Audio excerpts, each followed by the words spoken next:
My name is James William Sr. This is my final video for the night, and this is about time travel, none of the superhero shit, none of the other alternate crap and things like that. Okay, this is kind of a more serious video, so if you're gonna watch it, some of the things I say will probably be off-centered for most of you normal people.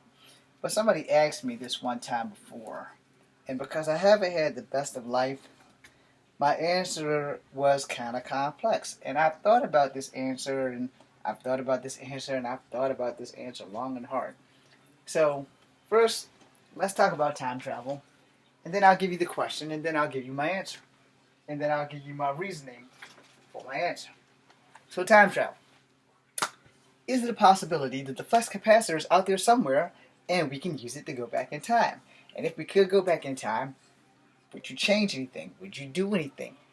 Would you change your life for the better if you knew that your changes wouldn't affect or hurt anyone else, and the only person that it would affect in the timeline would be you? So the question was all that, so let me shorten it. The real question was, if I had a time machine and I could go back in time and take out somebody in life, like kill them, get rid of them so they don't exist, by taking out their oldest ancestor or whatever, would you do it? My answer is no. I would not go out and take out someone else. I've had a horrible life, so the only person that I would take out would be me. I would prevent my mother and father from having me after they have had their first child. That way, I wouldn't exist. Now, nobody's thinking, God, James, that's horrible. That sucks. Why the hell would you do that? Okay, so here's where we get serious. For as long as I can remember, I have not had what you would call a fair shot at life. I have not had a decent shot at life. I have been blessed with good friends. I will say that. I have been blessed with good friends. I have not been blessed with a great family for most of my life. I haven't been blessed with, I'm your son and you love me for most of my life. I have not been blessed with, you're my child, I'll bend over backwards, I'll move heaven and earth to save you. I haven't been blessed with any of that. At least not from my mom's side. My dad's side, on the other hand, those guys love me unconditionally. I don't know why, and it's not about favoritism. I guess it's true, absence makes the heart grow fonder. But on my mom's side, I got some family members that do feel like I should be here, that I should exist. I got some family members on my mom's side that could care two shits if I'm breathing unless it benefits them. So if I had a time machine and I had the option of going back and I knew that none of my friends would ever fucking be hurt because they didn't get to know me, none of my family members would ever miss me, and I wouldn't be missed by any of the children whose diapers I've changed, and I knew that me being out of existence wouldn't hurt or change their lives in any way, shape, or form, no consequences, and the only person who would not suffer from this would be me, because I wouldn't exist. I wouldn't feel the pain of love. I wouldn't be bullied in school. I wouldn't be tortured. I wouldn't hear people talk about me like a dog, mixed comments, all kinds of things about my race. I wouldn't exist. But my non-existence wouldn't affect anyone else, then I would have taken myself out. Because I've had so much pain in life. I've had more pain in life than most people can bear. And the fact that I haven't killed anyone or haven't killed myself is a testimony to God, or I've been blessed with just not being successful. That's suicide. It just depends on how you want to look at it, and that's the truth right there. I have attempted suicide a few times. I'm not going to lie on my channel. I'm not going to lie to you. It's not something that I'm proud of, but it is something that I've had to deal with, and I've had help, and I've gotten more help, and I still have bouts of depression.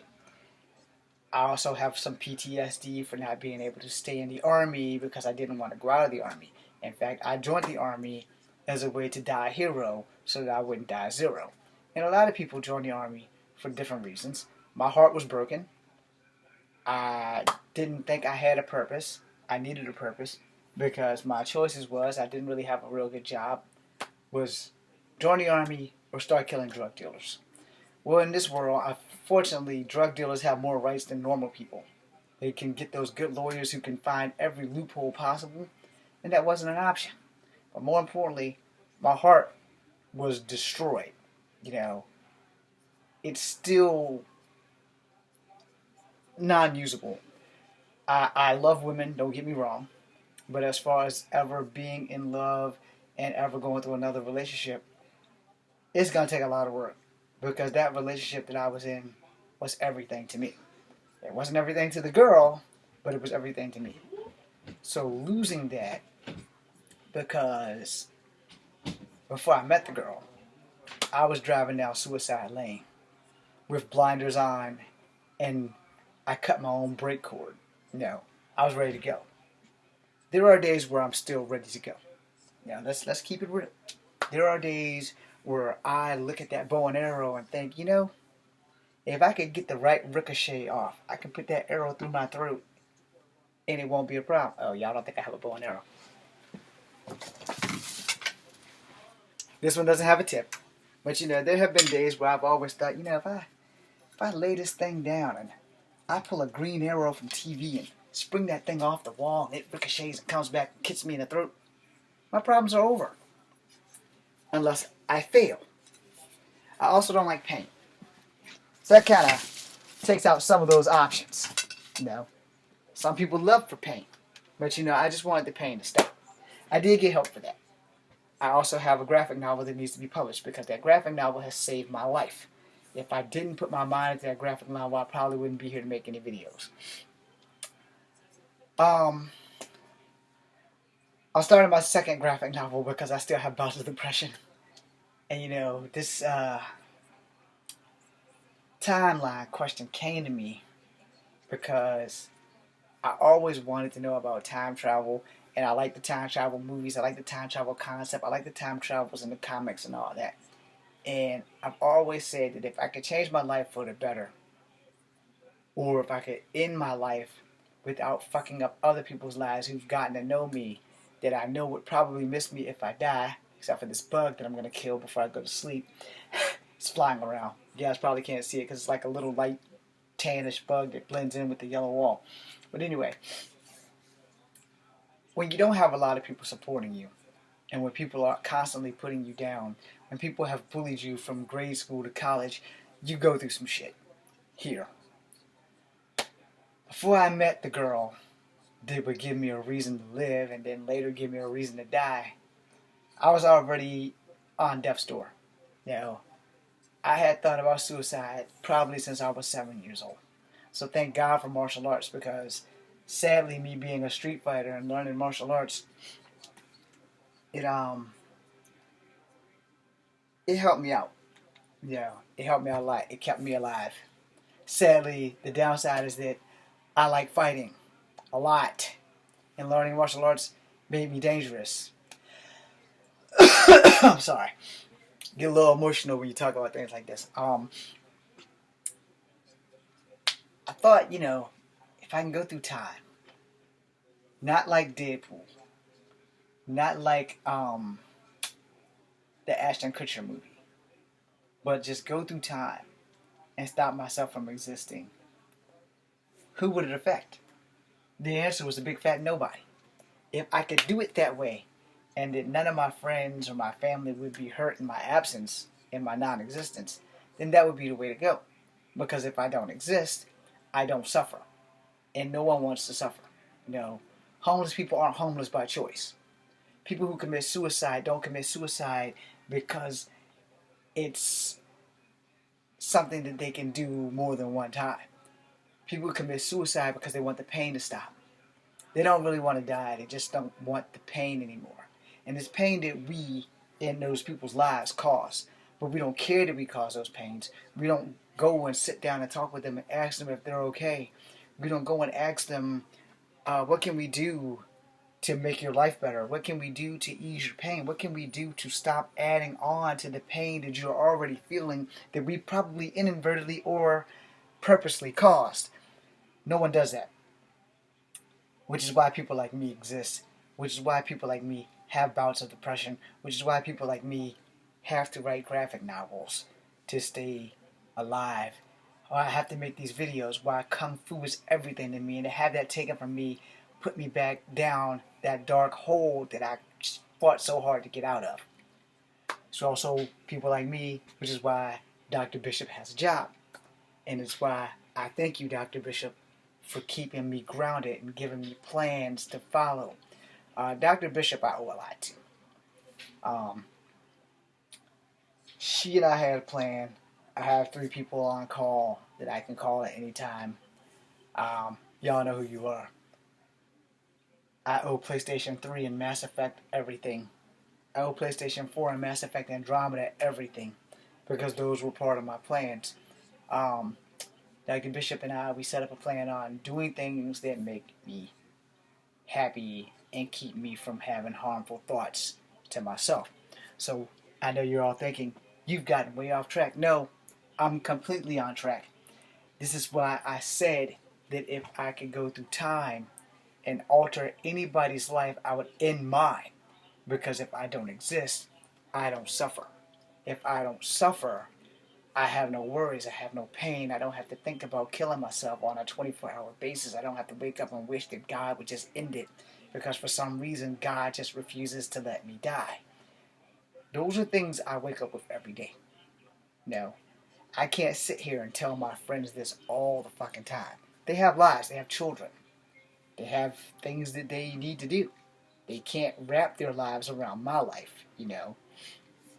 And I couldn't ask them to do that, because they do have other obligations that they must take care of. They can't just feel sorry for their poor, pathetic ass Kung Fu mixed friend who has nothing to live for. They can't put their lives on hold for me. Kung Fu was what I was living for. The scar on my hip has slowed me down. I have posted videos. And I want to thank all of y'all for paying attention to me, for those who do. This video is about a timeline. It's not about me trying to get more followers. It's not about me trying to get more people to subscribe and all that shit. It's not about me getting my foot in the door for acting. This is me being honest, heart to heart, about time travel and timelines, and why I would go back in time personally and stop my mother and father from having me. I don't know exactly how I would do that. That would be the only hiccup.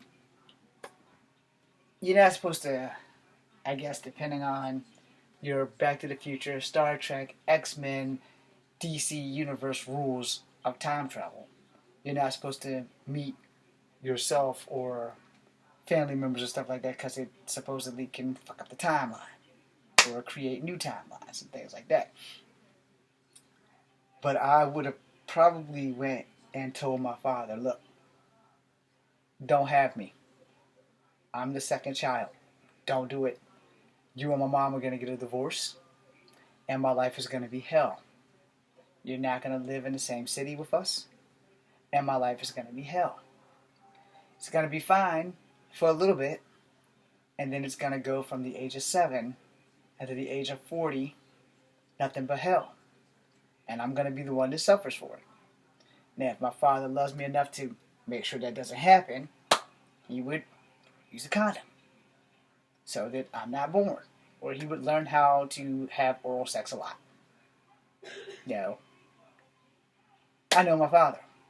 He would want a son. He would want me. So that wouldn't happen. So I'd have to prevent him for at least 24 hours on the day I'm conceived.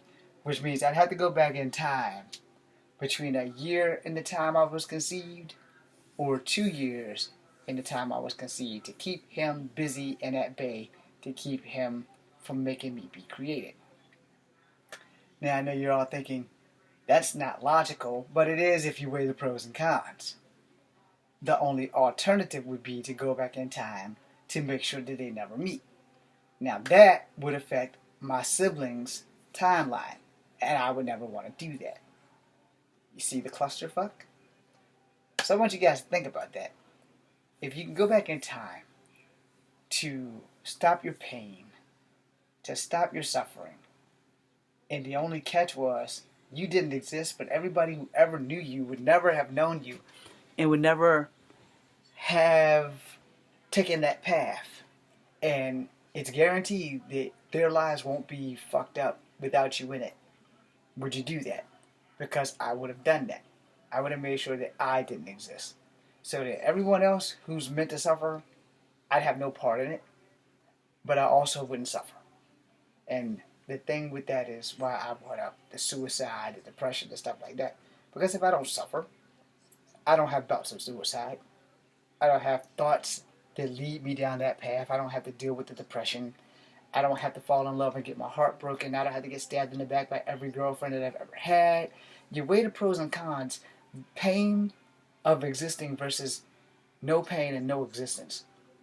And from where I stand, no pain and no existence is a hell of a lot better than the 45 years I've had of pain, suffering, and existence.